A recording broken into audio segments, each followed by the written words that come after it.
It may only be the fifth day of Seahawks training camp, but unfortunately, injuries have already struck the backfield. Rob Rang and I'll be breaking it all down on this live podcast from the VMAC here on Locked On Seahawks. You are Locked On Seahawks, your daily Seattle Seahawks podcast. Part of the Locked On Podcast Network, your team every day.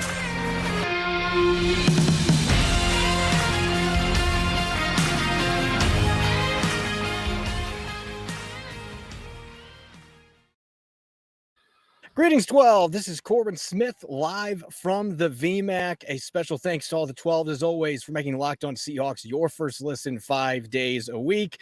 Those of you watching on YouTube, yes, I'm sporting the bucket hat, and I've also got the sunglasses on because it's bright here, and I don't want to get skin cancer on my chrome dome. But anyway, glad to be joined for this episode from the VMAC by my co-host in crime, Rob Rang. We're going to be diving into takeaways from the last 2 days of Seahawks training camp. And we'll get to catch up with Myles Adams, who has a chance at an extensive role this year on a new look Seahawks defensive line. It's a jam-packed episode coming your way. Let's get to it. Now for your lead story here on our Monday edition of Locked On Seahawks. It's only the fifth day of training camp. And so if you're looking for a positive spin on this, it's really early in camp. Guys are going to have time to recover. But I'm sure, Rob, that Pete Carroll and company we're not hoping to have both Ken Walker III and Zach Charbonnet sidelined this early into the festivities. Walker's been out since the first practice, Charbonnet out since the third practice. Charbonnet wasn't even in attendance the last 2 days, dealing with a shoulder issue. Ken Walker III battling a groin problem. It's precautionary, according to Pete Carroll, but still, already being down to your 2 second-round picks from the last couple of years, that's not the start that you want this early in training camp. No, it absolutely is not. I think that it's kind of legitimizes how much focus that Seattle puts at the running back position because, guys are unfortunately going to suffer some nicks and bruises, especially at a position that has the attrition of running back. So that's one of the things that I want to talk about here, Corbin, is we got to talk about the fact that, this does feel like relatively minor injuries in which the Seahawks are trying to exercise some caution because you have an absolute superstar, Walker III. You really believe that you have a difference maker as well in Zach Charbonnet, but because of these moves, the Seahawks have brought in a couple of players that I want to kind of mention here just for a moment. Wayne Taulapapa, who, a lot of local fans will remember at the University of Washington, previously had been at the University of Virginia, as well as Roderick Thompson from Texas Tech. And of course, we know that Texas Tech has produced a number of quality prospects in recent years. Some people have heard of a Jordan Brooks or a Patrick Mahomes, et cetera, et cetera. So Seattle is already kind of reshuffling the deck a little bit at the running back position. It's not that I think that Taulapapa or Thompson are going to be able to really push should Charbonnet or Ken Walker be back. But still, it does kind of show how concerned the Seahawks are that they are already bringing in fresh bodies to make sure they get through training camp with running backs that are talented and are able to give the defense a look as well as be able to run the offense the way that Pete Carroll and Shane Waldron want their offense to look.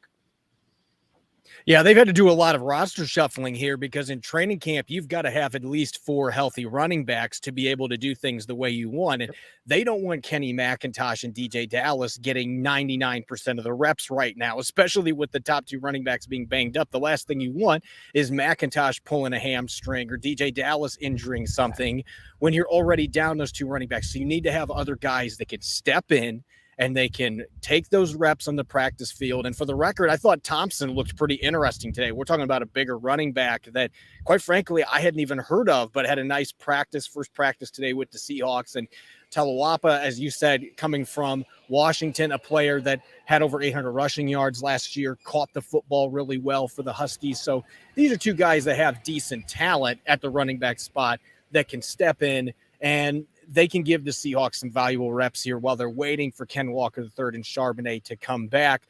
My inkling right now, I don't think that it's time to panic at all because it is day 5. Ken Walker III, I saw him jogging around the field today, and we know with groin injuries, like if you start sprinting, that's when you get your best chance to aggravate or further injure a groin. But he looked like he was moving pretty well to me. I think they are just erring on the side of caution with him.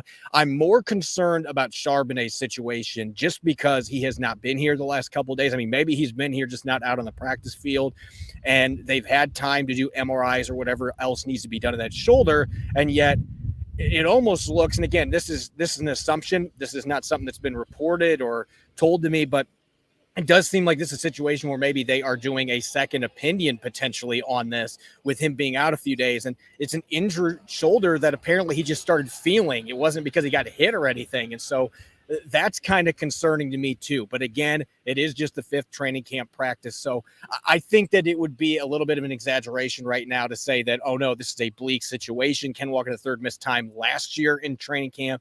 You're hoping to get him back without having any surgeries like he had last year and missing any time in the regular season. So it's too early to rush to judgment in that regard. But I do think in the case of Charbonnet that we maybe have a little bit more reason to be concerned just because of some of the details that have come out from Pete Carroll and not being on the practice field the last couple of days. And maybe it's just precautionary, just like they've been with Walker. But either way, these are the red flags. You don't want this early in training camp at a position that has had a lot of issues in regard to staying healthy for the Seahawks for the last 5 or 6 years.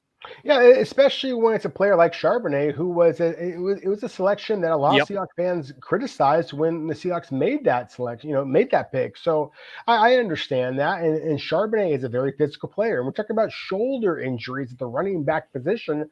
That is scary stuff. I agree with you. I think that with Ken Walker III, you just don't want to spark an injury that is going to be something that is going to dog him throughout training camp and obviously into the regular season. With Charbonnet, it is a little bit more concerning just because of the impact that the shoulders take on every single, rushing attempt. So it is something to be concerned about. But again, I'm going to kind of go back to the positives here. I mean, I think everything I've heard, both I've been reading from your excellent reports that you've been producing every time, but in elsewhere, when I've been kind of talking with people behind the scenes in Seattle's training camp, Kenny Mack, as they're talking, or as they're calling him now, it has been absolutely spectacular. Pete Carroll talked about it, called him one of the bright spots of training camp. I mean, we know that Pete Carroll is optimistic, but be talking about your 7th round pick as one of the bright spots is obviously something that bears attention because, again,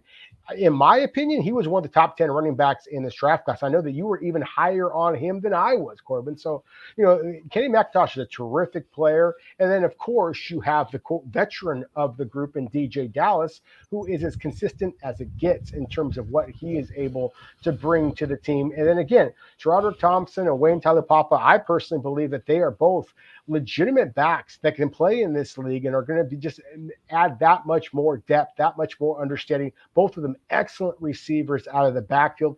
In the case of Thompson, and you're talking about a guy who's 220 pounds. If he had run a little bit faster 40-yard dash time, he probably would have been drafted himself. So again, I think that this is something to keep an eye on. I don't think that it's anything to panic about, however. Yeah, I think the panic meter for me is maybe 1.5 out of 5. I don't think that it is the most, what am I looking for here? It is not the most, and not a big deal, but it's also not certainly something that I'm overly concerned about. And I like the guys they brought in. Again, right now, those guys are going to get most of the reps anyway, because you want to keep your top running backs healthy. And so I think it's going to be fun watching a few of these guys, and maybe they can play their way into a practice squad spot. And players like Brian Kobach have done some nice things these first few days. So this is an opportunity for those players to take advantage of all these opportunities, and maybe one of them can play into a role where they are a practice squatter. But I would not be too concerned right now on Ken Walker III and Zach Charbonnet, with it just being August tomorrow. They got plenty of time to get these guys healthy. So hopefully no significant injuries for either one of those guys, and they will be ready to go for week 1. That is the ultimate goal. Coming up next, we're going to talk takeaways from days 4 and 5. The Seahawks with back-to-back practices, non-padded yesterday, and then busted out the pads today.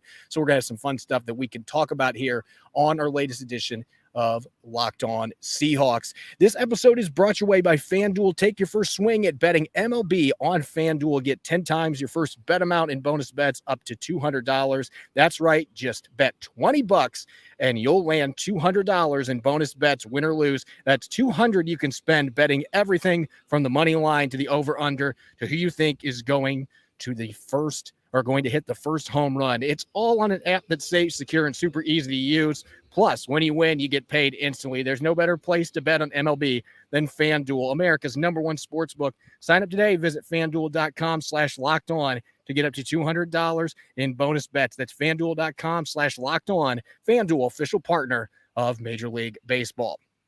You're listening to the Monday edition of Locked On Seahawks here live from the VMAC. And my apologies if you heard a few motor vehicles out here. Hey, that comes with the territory if you're reporting live on location. But really excited to do this show from the VMAC after Seattle's 5th training camp practice, and glad to be joined by my co-host in crime, Rob Rang. A special thanks to all the 12s out there, whether you're listening from Peoria, Illinois, in the middle of the country, near the cornfields, or you're listening in nearby Reno, Nevada. We greatly appreciate making Locked On Seahawks your first listen 5 days a week. Coming up tomorrow, we will have another observation episode coming your way. 6th training camp practice, 3rd day in a row. The Seahawks will be hitting the practice field. We'll dive into all the sights and sounds on offense, defense, and now we're getting more special teams, so certainly we'll touch on that as well. Rob, let's get to these last 2 practices. Yesterday, the Seahawks had their 4th non-contact practice in a row, and then today they busted out the pads. So we got plenty to talk about on the offensive and defensive side of the football.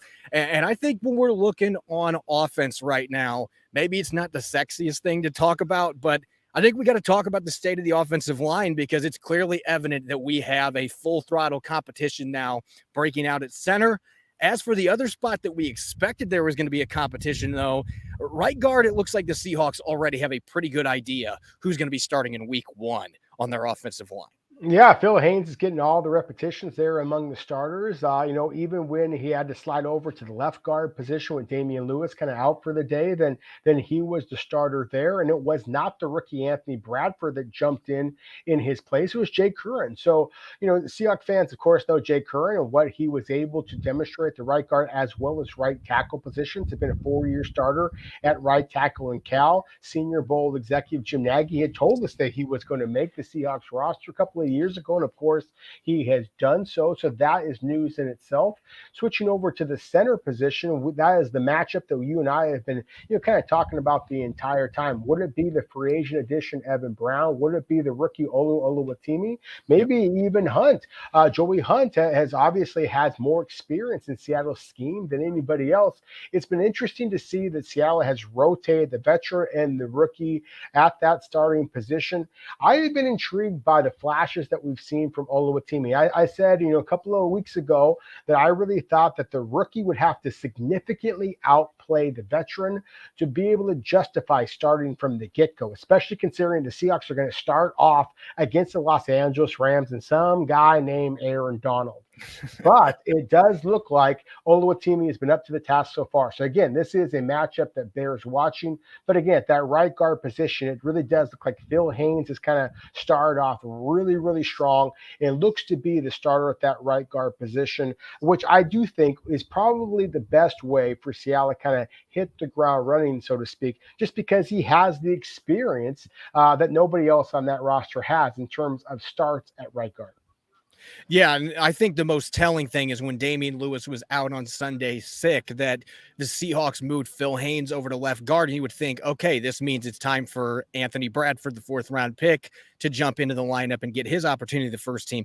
Not so fast, my friend. It was Jake Curhan that was playing that position with the ones. So that tells you all you need to know. Now, that doesn't mean that Bradford couldn't play into this if he has a really good start to the preseason, and maybe they're just slow playing his opportunity to get into that first team lineup. But this doesn't feel like it's a competition, whereas the center one, they are alternating daily. We haven't got to see Oluwatimi out there in a padded practice yet like we saw Brown today, so can't really make any assessments comparing them in that regard. But we've seen both guys have full command of the offense, making the calls on pass and run plays to the rest of their line mates. So it looks like this is going to be a really exciting competition, just as we anticipated. Now, as for the rest of the offense, the first 4 days, it truly was air it out, let it fly.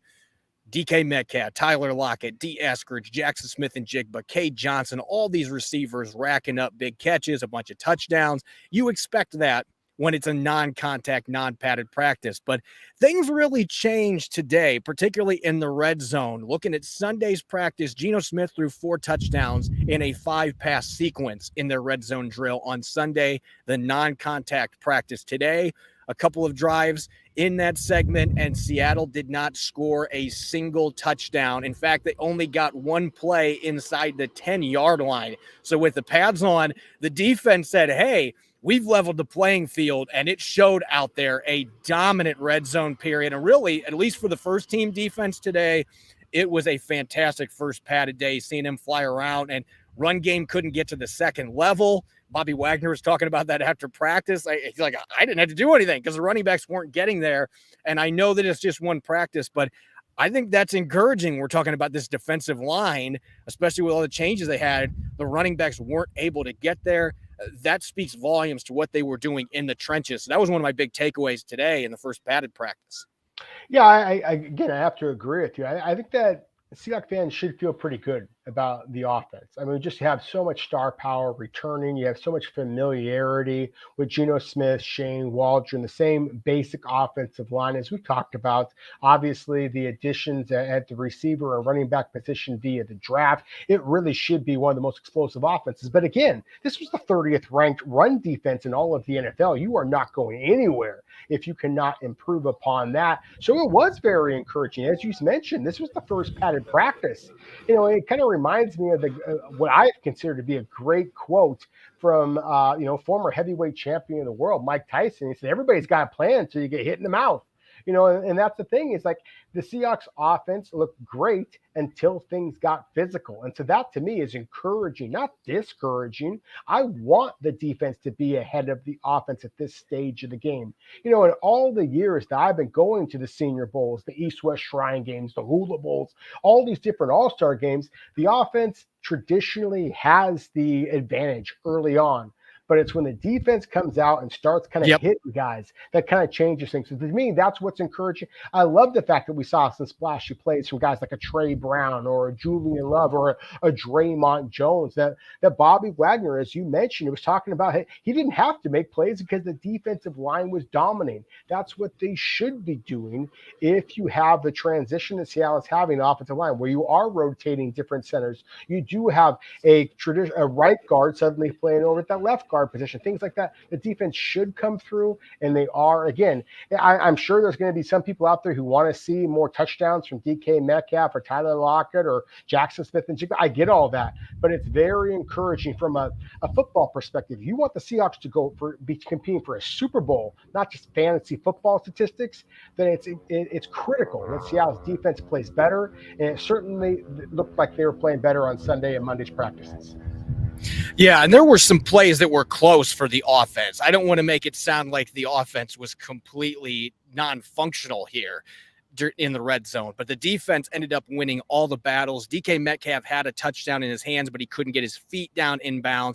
Devin Witherspoon denied D. Eskridge in the end zone, stuck to his hip, so that was a really encouraging play from number 21. We'll get to more on him here in a second, but that was the most encouraging thing for me, seeing the way that front line played against the run, holding down the offensive line, winning at the line of scrimmage, creating pressure. There was a couple quick whistles where they had pressure bearing down. I thought Boye Mafe had a fantastic day today. I had him down for 3 pressures, and there might have been one that I missed, but he was dominant in the one-on-one session as well. So that was really fun to see. Uchenna Nwosu got a sack as well. So that's exciting, seeing that front line first padded practice come out, and they set the tone. Now the offense is going to have to bounce back, and they're going to have to figure out a way to put some points on the board in those red zone segments. There were a few big plays today, but it was really a defense-dominated segment. And speaking of the defense, you mentioned Bobby Wagner. I just want to take a moment because we've talked about this on the show before, but I have a different perspective on it now. Although I will say this, Bobby, I wore a pink shirt. We can drop the Barbie movie thing. I've only watched it 21 times. It's okay. But Bobby Wagner, I asked Pete Carroll about it. Carroll, I don't know if he was being sarcastic or not with the way he responded, his body language, but I asked him, is Bobby Wagner faster than he was 2 years ago? Wagner was asked that today, and he hinted that, I wasn't fully healthy for portions of the last 2 seasons. So I think he is faster right now. And there were 2 plays in yesterday's practice. One of them chased down DK Metcalf on an end around and forced Metcalf to go out of bounds for no gain. There aren't many linebackers in the NFL that could do that, let alone a 33-year-old linebacker in year 12. And the more impressive play, we know how good of a receiving running back that DJ Dallas is. And he was running a sluggo, a slant and go. And Bobby Wagner hung with him hip to hip the entire route down to the end zone. 30-yard bomb bounces off the back of his helmet because he was in perfect position. And I just looked at a few of the other reporters here, just jaw dropped. And I'm saying this about Bobby Wagner, who I'm not surprised by much with Bobby Wagner, but that play surprised me. So that's really my biggest takeaway from these last 2 days is somehow, some way, a guy that's been an all-pro 9 times is astonishing me that he's doing some things out there I was not expecting. And it's really one of the stories of training camp. And oh, by the way, he's played in every single practice. This is not a 12-year veteran that's going to take a rest day. Bobby Wagner wants to be on the field and set example for all the young guys around him. So that's been a really exciting thing for me watching this camp so far.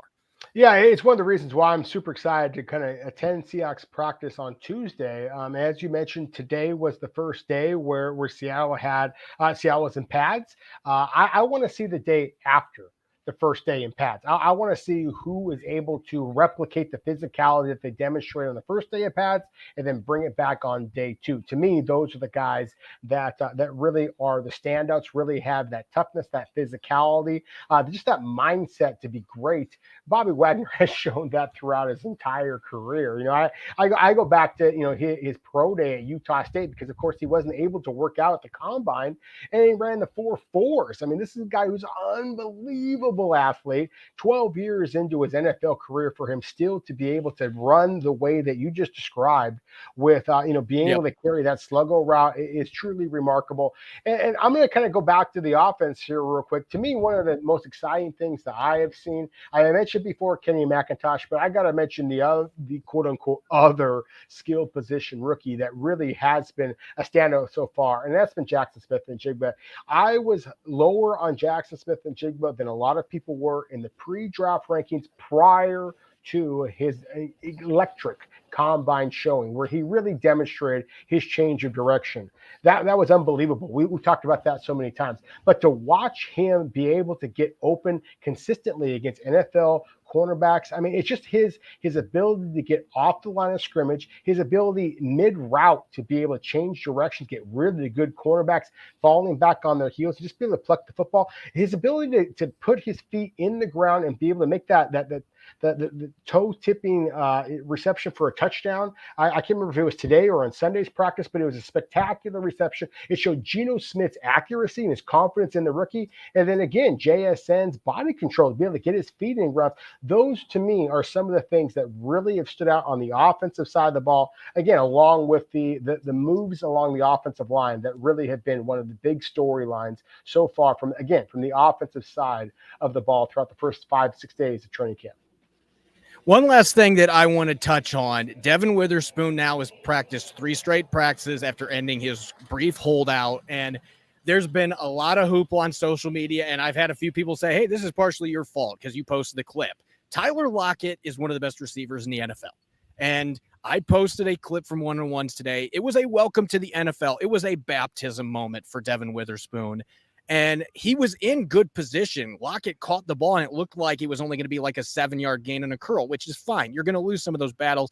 But then he took a little jab step inside and then spun outside, and you could tell Witherspoon was not ready for that and took off, and Lockett ended up outrunning him, would have scored a touchdown on that play. And so, of course, I shared it. That was during an open period today where we were able to take video. And, of course, fans are saying, all I've seen is terrible plays. Well, I can tell you right now there were several really good plays by Devin Witherspoon. It was an encouraging day. You're going to lose battles to DK Metcalf and Tyler Lockett. Iron sharpens iron.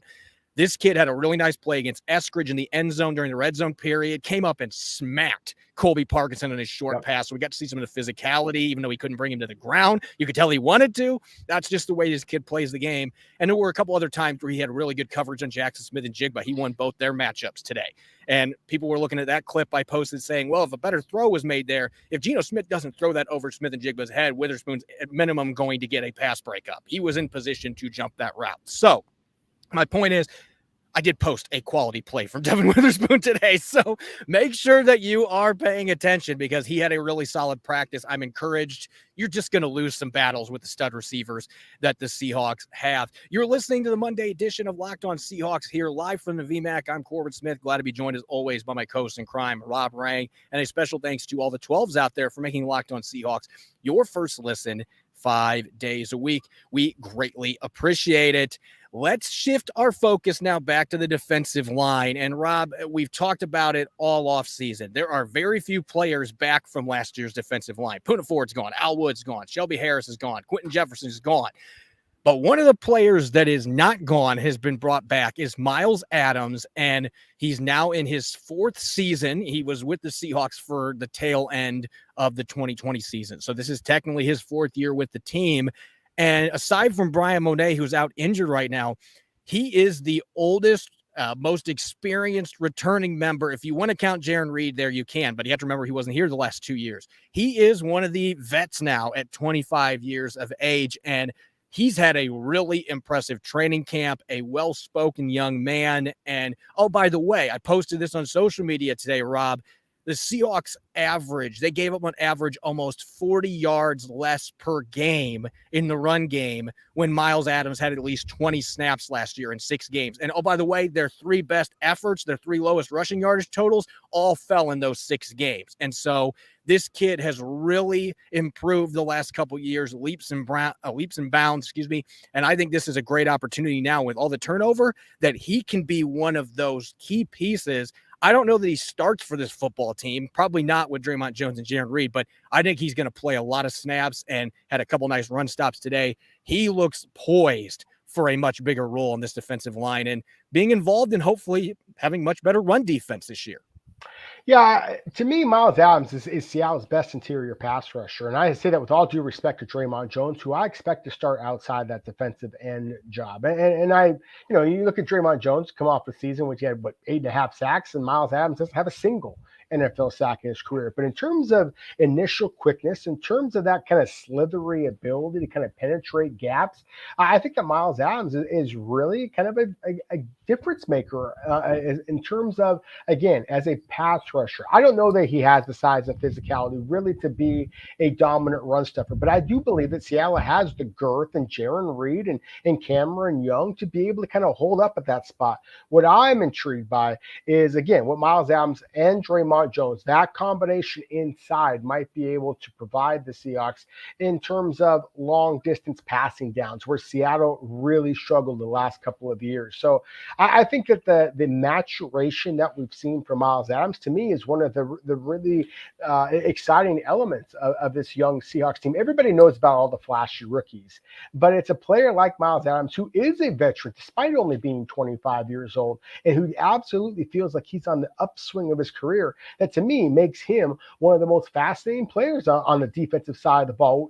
A couple of weeks ago, Corbin, you and I talked about our breakout candidates. I had 2 guys that immediately jumped to mind: linebacker Vi Jones and Myles Adams. And only because Myles Adams he played in 10 games a year ago. So I can't really say that he is kind of a breakout, has never played before. He obviously has. But I really do think that this could be the year in where he makes a much more significant impact. And to me, again, he is one of the players that I think the Seahawks fans should be paying that much more attention to in training camp than perhaps the national media would lead you to believe. I'll also say this kid, Myles Adams, has a heck of a football IQ, and he gave me some really good insight on what went wrong for the run defense last year, how they can fix those issues in 2023. Most importantly, how a 300-pound man can succeed at nose tackle. The Seahawks are going to be counting on him. Take a listen to this exclusive interview live from training camp. How was your offseason before it gets started? Offseason was great, honestly. It really was. Talking about out here, or you talking about back home? Either one, like training. I know that you're still running camps down, I believe in Texas, correct? Yeah, I had my third annual camp this year. Had a really good turnout in terms of the operation. Had a lot of people show up, show out. It was really beautiful, really. And I did not know this about you when I talked to you last year, but the music background, is that something that you still delve into? Definitely. Grew up, in the church and got to sing in the choir in high school and everything like that, show choir and stuff. And taught myself how to play the piano, so I still practice here and there. That's awesome. That's awesome.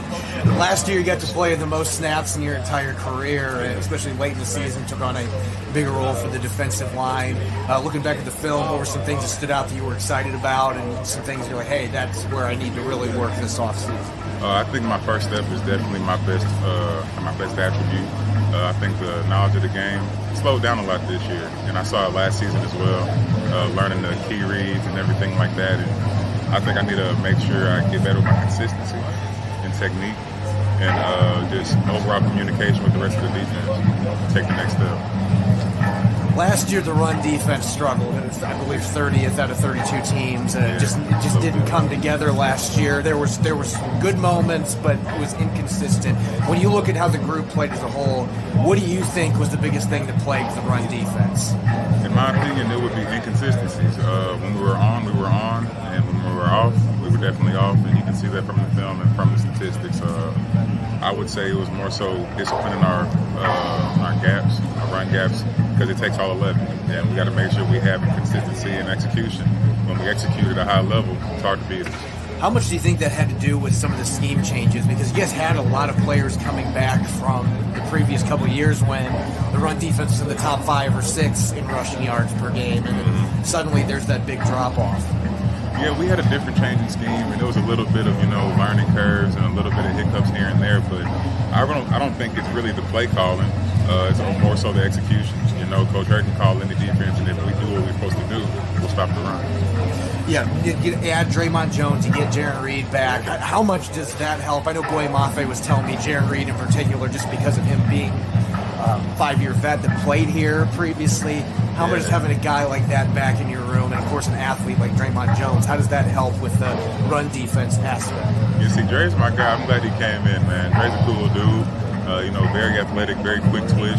Gives a lot of versatility to a D-line perspective. And Jay Reed, see, I met Jay Reed. I was here when I got here in 2020 before he, took his 2 stints, and he's back. He brings that energy, he brings experience, and I'm really excited to have him in the D-line room. His presence is felt. Boye was talking about how much of a presence in terms of leading and teaching guys that Jaron Reed now brings to the table, and he's mentioned some of the players he learned from coming up. Is that something now with you being in, I believe this is actually your 4th season that you've been with the Seahawks organization, is that something now that you're looking to try to take on with some of the young guys that have now been brought in for this defensive line? Oh, take on that role that Jay Reed had for me? Yeah. Oh, absolutely. If they want to, some guys come and ask me about the playbook. That's one of my strong suits. They say I'm smart. I went to Rice University and all that. So the playbook is really one of my strong suits. They come and cling to me with that and little techniques, tips, and tricks here and there, because I learned from Jay Reed and the guys that were in our room last year and the years prior. So having them back is something that's really good for them, really been good for them. You got to play some snaps at the nose spot late last season. I believe the Jets game was the one where you played the most snaps there, if I remember correctly, on Charbonnet. But you guys are going into this season with a lot different look in terms of body types that are going to be playing that position. Does that signal maybe that there's going to be a little difference in terms of how that position is going to be played? And what do you think is the key when you're, not that you're a small guy, but for a nose tackle, what's the key to winning as an undersized player at that position? Yeah, definitely undersized the nose tackle position. It's more so going to be technique, and beating the man in front of me with quickness and knowledge of the game. That's really the strong suit, being quicker than the man in front of me. Old linemen get paid to be big, I get paid to be fast. Yeah, does it feel like the position is going to maybe have a little bit different look with different body types? You guys have had Al Woods, obviously Monet's, they're hoping to get him back at some point, but I believe the biggest guy that you've got is like 320 pounds at that spot. Big Cam. That would be Big Cam, yeah. So it's a little different body types. Do you think that plays out a little differently from a scheme perspective? Yeah, just a little bit. We get to utilize our attributes to our advantage. So I guess a little bit more quickness and a little more attacking edge to it. instead of more so mirror stepping. But it depends on the scheme. It depends on the play. Maybe a bit more one-tech shading than just being directly head up and eating up those double teams. Yeah. I'm going to ask you real quick with the pass rushing aspect. You guys now have a pass rushing specialist coach, something that a lot of teams I think are going to be exploring that possibility, because you look around the league. I think there's only 3 teams that have a pass rush coach in the NFL. How has BT Jordan coming in helped you guys so far, particularly for the interior rushers, because he's got background coaching guys all across the line, some of the best in the league? Yeah, see, I've known about BT since I was down in Houston when he was there when I was in Rice. And it's really been a blessing. I'm glad we made that hire, because he's taught me so much in the short time that, we've gotten to work. And I'm really excited to see how that translates on the field in these upcoming games coming up here soon. How much does that help, having somebody that is all they coach at that position? Really specializing and being able to work with both the edge rushers and the interior guys, because you only have so much time in your individual drills. Mm-hmm. Yeah, it's exactly what you said. He's a specialist. I think he's, if not he's the best at his craft. And I'm really excited. Like, learning from him has been really exciting and really advantageous. I just put a lot of tools in my toolbox for this upcoming season. As always, you can follow me on Twitter at Corbin Smith NFL. You can follow Rob at Rob Rang. Subscribe and follow Locked On Seahawks on YouTube and wherever you listen to your podcast to make sure you don't miss a single episode. Coming up tomorrow, we'll have our breakdown of Tuesday's practice at training camp and much more. You won't want to miss it. Thanks for listening in, and enjoy the rest of your Monday. Go Hawks.